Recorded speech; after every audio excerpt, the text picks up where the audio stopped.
Ibihe byiza abakunzi ba Ibakwe Media TV aho muherereye mu bice bitandukanye mugiye muherereyemo, ni update ziri guturuka ku rugamba mu burasirazuba bwa Repubulika Demokarasi ya Kongo nizo zituzanye. Ni amakuru yandi kandi ari guturuka muri diplomasi mu karere ka Afurika y'Uburasirazuba ndetse no mu burasirazuba bwo hagati. Igihugu cya Leta Zunze Ubumwe za Amerika binyuze muri Perezida Donald Trump batangaje ko ngo barambiye kwihanganira igihugu cya Iran. Ndakubwira ko mu burasirazuba bwa Repubulika Iharanira Demokarasi ya Kongo imirwano yongeye kubura, ndetse amakuru aravuga ko hano mu burasirazuba bwa Kongo ingabo za leta ya Kinshasa n'ingabo z'Uburundi ngo bari kwitegura ibitero karundura karahabutaka bishobora gusiga iki gice cya Minembwe ngo bakirimbuye. Ndetse amakuru aravuga ko ingabo nyinshi zaturutse mu mujyi wa Kareme mu ntara ya Tanganyika zikoherezwa mu bice byo mu Minembwe muri Kivu y'Amajyepfo, ngo bazanye special force ikomeye ifite intwaro zikaze ndetse yitwaje n'indege za Sukhoi 25 CH-4 n'izindi drone zikomeye ngo zigiye kurimbura bikomeye cyane igice cya Minembwe. Lawrence Kanyuka ni umuvugizi wa M23 mu rwego rwa politike yavuze iby'uyu mugambi ndetse atangaza n'ibice ngo bizagabwamo ibitero ari byo Kalingi, Gakenke, Bidegu, Rugezi ndetse n'ahandi ndibuze kuba nkubwira. Gusa aha Kalingi n'aha Bidegu hateganye n'aho M23 n'ubundi imaze iminsi ya deploying abasirikare bayo bavuye ahitwa Sange bakava ahitwa Kamanyola ndetse na Bukavu, nabo bahafite ibirindiro bikaze bigaragara urugamba n'ubundi rugiye kubura muri ibi bice ndibuse kuba nkubwira. Ni nako Kone Nanga umuzabikorwa wa AFC 23 murabyibuka ko ku munsi w'ejo aribwo yandikiye Minisitiri w'Ububanyi n'Amahanga n'Ubutwererane wa Leta Zunze Ubumwe za Amerika Michael Rubio amugaragariza ko Alliance Fleuve Congo M23 itishimiye uburyo Amerika ikomeje kubogamira ku butegetsi bwa leta ya Kinshasa, kandi ko ubutegetsi bwa Kinshasa bukomeje kurenga ku gahenge kemeranyijweho mu biganiro byabereye mu bice bitandukanye, cyane cyane byaberaga mu Busuwisi, byabereye i Doha muri Katari. Ati ntabwo ubutegetsi bwa Kinshasa bushaka kubwubahiriza. Ndakubwira byinshi Kone Nanga yatangaje. Ndanakubwira ko kandi Perezida wa Repubulika y'u Rwanda Paul Kagame yagaragaje ko igihugu cy'u Rwanda kitazongera gusubira aho cyavuye. Ati u Rwanda ntabwo ruzongera gusubira mu mwijima cyangwa mu icuraburindi na gato. Ati twebwe tuzirwanaho. Ndanakubwira ko kandi Perezida w'Ubufaransa Emmanuel Macron nyuma yuko atangaje ko gufatira ibihano u Rwanda atari byo bizakemura ibibazo byo mu burasirazuba bwa Kongo, Perezida Tshisekedi Chilombo byaramubabaje mu buryo bukomeye cyane, ndetse byanagaragaye mu nama yaberaga i Nairobi ku itariki ya 11 kugeza ku ya 12 yaberaga i Nairobi mu gihugu cya Kenya. Byasize Tshisekedi Chilombo adatambukije ubutumwa bwe bwo kwibasira u Rwanda yari afite. Ibi bikamuteza bigateza umwuka mubi hagati yiwe ndetse n'abari bitabiriye inama barimo na Perezida w'Ubufaransa Emmanuel Macron, aho Tshisekedi nyine yashaka kugaragaza ibibazo byose ngo ko biterwa n'u Rwanda, akongera gushyira igitutu ku gihugu cy'u Rwanda. Ndakubwira kandi ko umuvugizi wa guverinoma y'u Rwanda Yolande Macron yagaragaje igituma Human Rights Watch yibasira u Rwanda. Agaragaza ko umuryango wa Human Rights Watch uharanira uburenganzira bw'ikiremwamuntu utavuze ku Rwanda akazi kawo kataragaragara. Ndakubwira Yolande Macron byinshi yatangaje, mubwire n'ibyo Minisitiri w'Ububanyi n'Amahanga n'Ubutwererane w'u Rwanda Ambasaderi Olivier Nduhungirehe yanyomoje avuga ko Kinshasa ikomeje gutangaza amakuru y'ibinyoma kubiri kubera mu burasirazuba bwa Repubulika Iharanira Demokarasi ya Kongo. Ndakubwira ko kandi mu gihugu cya Uganda General Muhoozi Kainerugaba nyuma yo gushyikiriza Minisitiri w'Ingabo ngo abe Perezida w'Inteko Nshingamategeko, abayobozi benshi muri Uganda ntabwo bari kubivugaho mu buryo bumwe, kuko umugaba mukuru w'ingabo za Uganda General Muhoozi Kainerugaba ajya akora ibintu bitangaza benshi. Ndakubwira ko kandi M23 nyuma yo gushinja Human Rights Watch gukorera leta ya Kinshasa, hari amakuru avuga ko Loni yabigiye kwinjira muri bino birego mu buryo bukomeye cyane, bakareba kiri gutuma nyine Human Rights Watch itavugwaho rumwe cyangwa itavugwa neza na M23, nyine bagasesengura iby'ibi bibazo. Ni nako kandi ndibuze kuba nambuka hakurya y'amazi magari nkakubwira ko Perezida wa Leta Zunze Ubumwe za Amerika Donald Trump yeruye akavuga ko arambiwe kwihanganira igihugu cya Iran. Ibi yabitangaje ku rubuga rwa X yitwa Twitter, atanga atangaza ko ukwihangana gukomeye cyane yagize yihanganira igihugu cya Iran ati birimo kundangirana rwose. Ni nyuma yo kugirana ibiganiro na perezida w'Ubushinwa Xi Jinping ku ntambara bamaze iminsi bahanganyemo mu buryo bukomeye cyane. Ndakubwira ko Amerika nyine Trump yaje gutangaza ibintu bikomeye cyane ku by'iyi ntambara. Ndakubwira ko kandi andi makuru ari guturuka hano mu gihugu cy'u Rwanda ku ingabo z'u Rwanda RDF, umuvugizi wazo wa diviziyo ya gatatu y'ingabo z'u Rwanda ikorera mu ntara y'Uburengerazuba yitwa General Major Eugene Nkubito yasabye urubyiruko rwifuza gutanga umusanzu mu gusigasira ibyo u Rwanda rwagezeho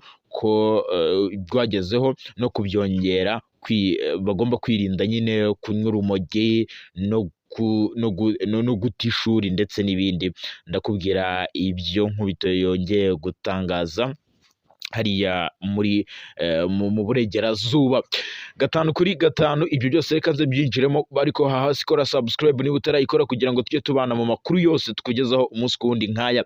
Reka munyemerere kuri deployment ikomeye cyane y'ingabo za leta ya Kinshasa bongeye kugaragara ku mirongo ya mbere y'urugamba. Ingabo za leta ya Kinshasa bongeye kumanura ibitero karahabutaka karundura, bongeye kumanura deployment ikomeye cyane mu bice byo mu Minembwe ndetse n'imihana iteganye n'igice cya Minembwe hano muri Kivu y'Amajyepfo. Ihuriro rya AFC 23 byatangaje ko guhera ku ya 15 Gicurasi 2026 aribwo ingabo za leta ya Kinshasa zari zitwaje kajugujugu z'intambara ndetse zaturutse mu bice byo mu mujyi wa Kalemi mu ntara ya Tanganyika muri Kivu y'Amajyepfo, aho ikibazanye ari ukugaba ibitero bikomeye cyane ku gice cya Minembwe ngo kwa banagisiba ku ikarita. Umuvugizi wa M23 mu bya politiki Lawrence Kanyuka avuga ko izi kajugujugu zifite intwaro ziremereye cyane n'izoroheje, ati kandi ibi biri kugaragaza ubukana bw'intambara ishobora kubura mu gihe cya vuba hano mu burasirazuba bwa Kongo, cyane cyane muri Kivu y'Amajyepfo, kuko izi ndege za Sukhoi 25 ngo zifite ibisasu karahabutaka bishobora kuzarasa Minembwe yose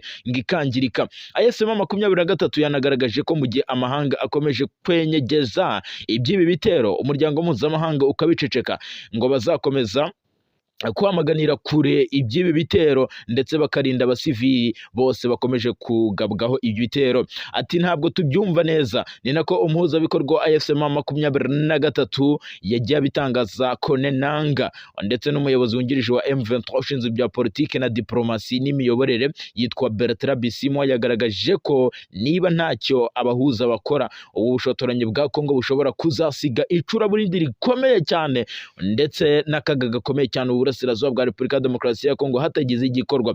Ati twebwe icyo dukora ni ukurinda abaturage. Konenanga nawe yahise yunga mu rya Bertrand Bisimwa avuga ko byeruye ingabo za leta ya Kinshasa n'ubutegetsi bwabo bakomeje kugaragara ku mirongo ya mbere y'urugamba ko bafite umugambi wo guhungabanya ndetse no kurimbura igice cya Minembwe muri Kivu y'Amajyepfo, aho kugeza ubu ngubu deployment y'ingabo nyinshi z'ingabo z'u Burundi ndetse n'ingabo za leta ya Kinshasa bari kumanura ibitwaro karahabutaka mu mujyi wa Baraka muri teritwari ya Fizi banyuze mu kiyaga cya Tanganyika. Gusa abasirikare b'u Burundi nibo biganje ku mirongo ya mbere y'urugamba, ni nabo biganje muri aba basirikare nyine bamanutse baza hano baje nyine hano kurwana mu burasirazuba bwa Kongo. M23 yaciye amarenga yo guhagarika ibyo korohera leta ya Kinshasa muri paragraph mbona. Ihuriro rya Alliance Fleuve Congo M23 ryatangaje ko ritazakomeza kwihanganira agahenge mu gihe uruhande bahanganye rukomeje kubagabaho ibitero bishya. Ni ubutumwa bwatanzwe n'umuyobozi wungirije wa M23 ushinzwe bya politiki na diplomasi n'imiyoborere Bertrand Bisimwa mu gihe avuga ko ubutegetsi bwa leta ya Kinshasa bukomeje kugaba ibitero mu bice bitandukanye byo muri Minembwe muri commune. Ibi bitero bya drone zo mu bwoko bwa KT-6 n'indege z'intambara za Sukhoi 25 n'ingabo zirwanira ku butaka bari kugaba ibitero bikomeye cyane mu bice bya Bidego, Rugezi ndetse na Minembwe guhera ku isaha 12 z'igitondo cyo ku ya 14 bagabye ibitero bikaze. Umuvugizi wa M23 mu rwego rwa politiki Lawrence Kanyuka yahise atangaza ko mu gitondo cyo ku ya 14 Gicurasi drone y'ingabo za leta ya Kinshasa yo mu bwoko bwa CH-4 yarashe bikomeye cyane teritwari ya Rucuru n'iya Masisi muri Kivu y'Amajyaruguru, bigasiga abaturage benshi bahunze imirwano ikomeye cyane yari iri kuhabera. Ni nako kandi uyu muyobozi yagaragaje ko bimaze gutesha agaciro ibiganiro byabaye, ndetse bagatesha agaciro n'umwanya wafashwe bajya kuganira hariya i Washington, bakaganirira i Doha, bakaganirira no mu Busuwisi ku bibazo byo mu burasirazuba bwa Repubulika Demokarasi ya Kongo. Bisimwa yatangaje ko leta ya Kongo ikomeje kugaba ibitero bikomeye cyane, ibi biterwa na politike abahuza bafashe yo kubogama. Asobanura ko M23 izakora ibyo igomba gukora mu gihe ubushotoranyi bwakomeza. Ku itariki ya 17 Gicurasi nibwo umuyobozi mukuru wa ASM 23 Corneille Nangaa yandikiye Minisitiri w'Ububanyi n'Amahanga Mike Rubio amugaragariza ko iri huriro ritishimiye ubu buryo iki gihugu cya Amerika gikomeje kubogamira byeruye kuri leta ya Kinshasa, nyamara ikomeje kuyobya amahanga. Corneille Nangaa yanagaragaje ko amasezerano y'ubucukuzi bw'amabuye y'agaciro ya Amerika na Repubulika Demokarasi ya Kongo mu Kuboza 2025 ari kimwe mu buryo leta ya Kinshasa yifashishije kugira ngo ikingirwe ikibaba mu gihe ikomeje ubushotoranyi n'igihugu cya leta nyine ikomeza ubushotoranyi nyine kuri M23. Ndetse ibitero bikomeye cyane mbona biri kwitegurwa bishobora no kuba bigiye kugira ingaruka zikomeye cyane, kuri iyi centre ya Minembwe mbona bashaka kurimbura mu buryo bukomeye cyane. Ni imirwano rero ishobora kuba igiye gufata indi ntera mu buryo budasanzwe. Reka nkubwire ko kandi perezida wa Repubulika y'u Rwanda, perezida wa Leta Zunze Ubumwe za Amerika Murambara Donald Trump yeruye avuga, ubwo ni hakurya y'amazi magari, mbere ko ngaruka hano mu burasirazuba bwa Afurika. Perezida Donald Trump yeruye avuga ko arambiwe igihugu cya Iran, atangaza ko kwihanganira Iran igihe yari yayihaye biri kurangira. Ni nyuma yo kugirana ibiganiro n'umuyobozi w'Ubushinwa cyangwa perezida w'Ubushinwa Xi Jinping ku ntambara bamaze iminsi bahanganyemo. Iran ikomeje kotsa igitutu gikomeye cyane nyuma yo gufunga umuhoro wa Hormuz, isubiza ibitero yagabyeho na Leta Zunze Ubumwe za Amerika na Israel ku ya 28 Gashyantare 2026. Amerika yaje guhagarika ibitero by'igihe gito, ariko ikumira ubwato bwose ngo butava ku byambu bya Iran. Ibiganiro mu gihe bikomeje guhosha iyi ntambara, ariko igihugu cya Iran cyo ibyo ntago kibikozwa mu gihe cya vuba. Bavuga ko ahubwo bazagarasa bikomeye cyane igihugu cya Leta Zunze Ubumwe za Amerika. Ariko mbere gato mbanze mbabwire ko igihugu cya Uganda, mbere gato yuko mbabwira ibyatangajwe na General Muhoozi Kainerugaba, reka mbanze nkubwire ko umuvugizi wa guverinoma y'u Rwanda Yolande Macron yagaragaje igituma Human Rights Watch yibasira u Rwanda. Umuvugizi wa guverinoma y'u Rwanda Yolande Macron yagaragaje ko umuryango wa Human Rights Watch uharanira uburenganzira bw'ikiremwamuntu utavuze ku Rwanda akazi kawo kataragaragara. Ubu butumwa bwa Yolande Macron bwanyuze ku rubuga rwa X yahoze yitwa Twitter ku itariki ya 14 Gicurasi 2026, buragira buti Human Rights Watch ifite uburyo ikora, ati kandi u Rwanda ruhora ari igipimo cyiza cyayo kigaragaza ko yakoze neza. Yolande Macron yanengaga iyi raporo ya Human Rights Watch yagiye hanze ku ya 13 Gicurasi 2026 ishinja ingabo z'u Rwanda RDF n'abarwanyi bo mu mutwe wa AFC 23 kwica abasivili bo mu burasirazuba bwa Repubulika Demokarasi ya Kongo, ndetse no kubashimuta no gufata ku ngufu abagore mu mujyi wa Uvira muri Kivu y'Amajyepfo kuva ku ya 10 Ukuboza 2025 kugeza ku ya 17 Mutarama 2026. Ni kenshi na kenshi leta y'u Rwanda yagaragaje ko umuryango mpuzamahanga ko nta ngabo zawo ziri ku butaka bw'uburasirazuba bw'igihugu cya Kongo. Basobanura ko icyo bakoze ari ugushyiraho ingamba z'ubwirinzi ku mupaka kugira ngo ibibazo byo muri iki gihugu cya Repubulika Demokarasi ya Kongo bitazahungabanya umutekano w'u Rwanda. Agaragaza ko mu burasirazuba bwa Repubulika Demokarasi ya Kongo hakorera umutwe w'abajenosideri wa FDLR ufite umugambi wo guhungabanya umutekano w'u Rwanda, kandi ko ukorera hafi y'umupaka w'u Rwanda, ndetse ibi bigaragaza nyine u Rwanda ko rukwiye kugira impungenge. Muri Mutarama 2025 nibwo imitwe y'ingabo irimo FDLR yarashe mu mujyi wa Rubavu mu burengerazuba bw'u Rwanda, ubwo yari ihanganye bikomeye cyane n'umutwe wa M23 mu mujyi wa Goma. Ibisasu byinshi byarashwe byapfubirijwe mu kirere n'ingabo z'u Rwanda. Abanyarwanda bagaragarizwa iyo hataba harabayeho ubwo bwirinzi ngo hari kwangirika byinshi. Human Rights Watch isobanura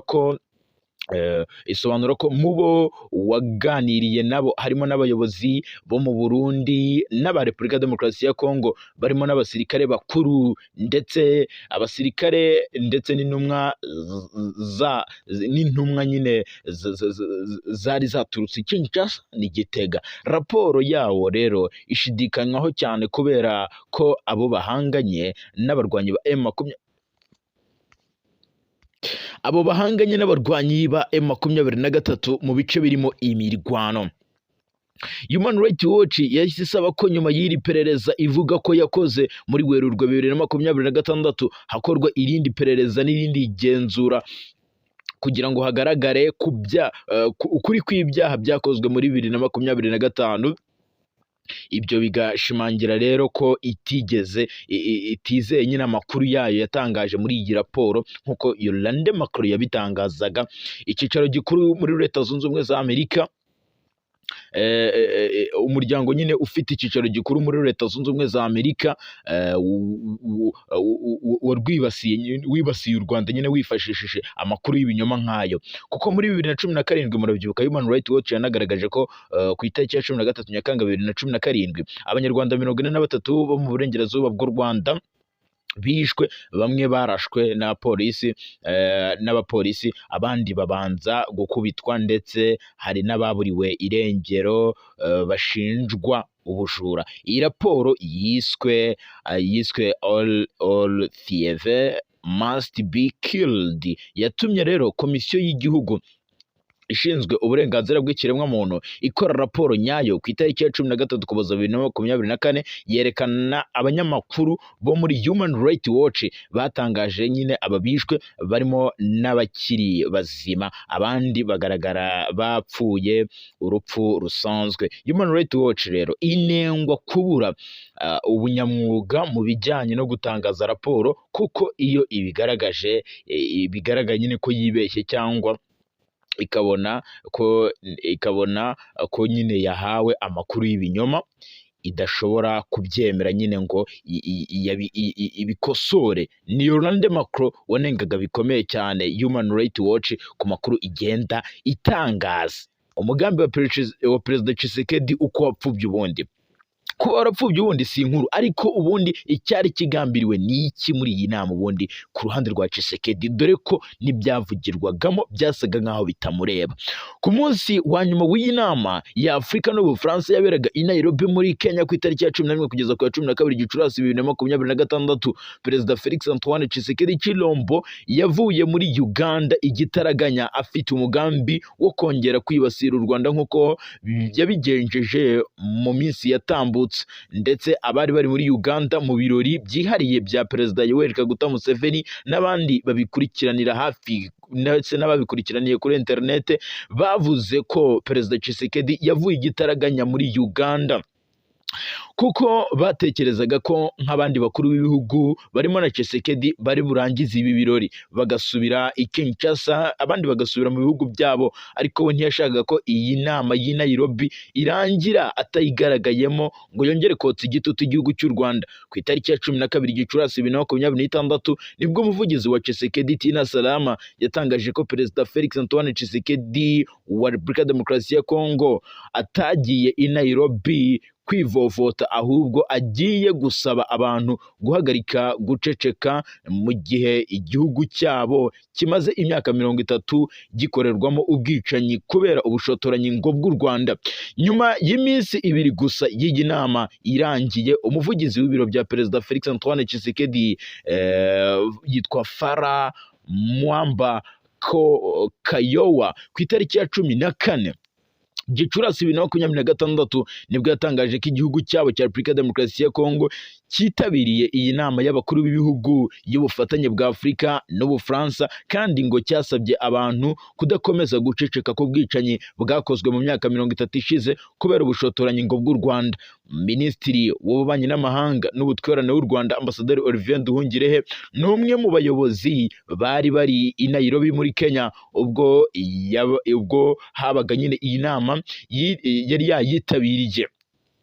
Yatangaje ko ibyatangajwe na Kayowa ari ibinyoma byambaye ubusa. Ati Repubulika ya Demokarasi ya Kongo, ati ibiganiro byose byagiye bibera ahibye hino hatandukanye, ati muri iyi nama y'Ubufaransa, ati ubu si bwo buryo bwiza bwo gutangaza ubu butumwa. Ati Minisitiri, ndakubwiza ukuri, ibi ntabwo ari wo mwanya mwiza.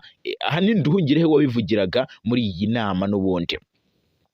Yagize ati ibi biganiro byose Perezida wa Kongo Felix Antoine Tshisekedi cyangwa umuhagarariye ati ntabwo bari bahari kuko intebe bari bagenewe yari irimo ubusa. Ati ibi biri guca amarenga yuko urugendo rwa Perezida Tshisekedi muri Uganda ajya muri Kenya rwagoranye mu buryo bukomeye. Ati rero ibi biganiro bitatu byose umwanya wa Repubulika ya Demokarasi ya Kongo wari urimo ubusa.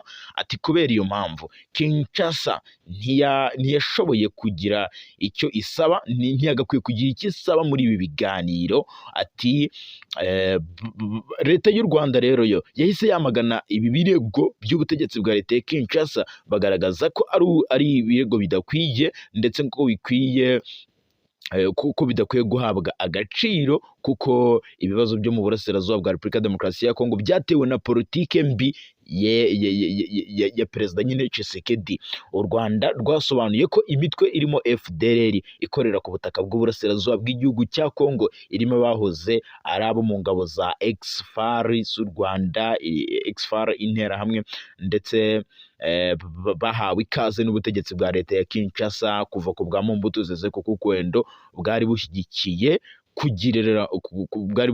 nyine izi nterahamwe kugira ngo bazatera igihugu bakomokamo aricyo cy'u Rwanda.